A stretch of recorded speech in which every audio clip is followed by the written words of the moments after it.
Sur nos rapports avec l'Algérie, c'est vrai qu'on a tous le sentiment que la guerre d'Algérie ne s'est jamais refermée, que l'Algérie nous en veut encore terriblement.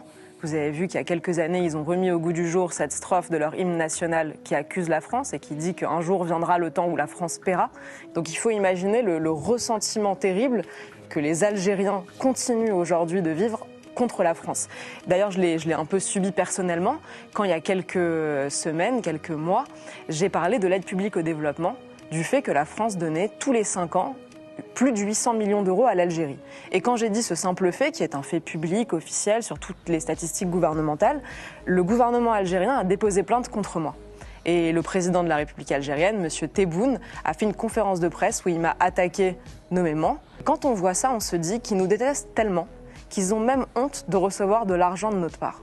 Donc ce qu'il faudrait faire aujourd'hui, et le cas de Boualem Sansal vient éclairer tragiquement ce rapport malsain entre nos deux pays, c'est qu'il faudrait divorcer pour de bon.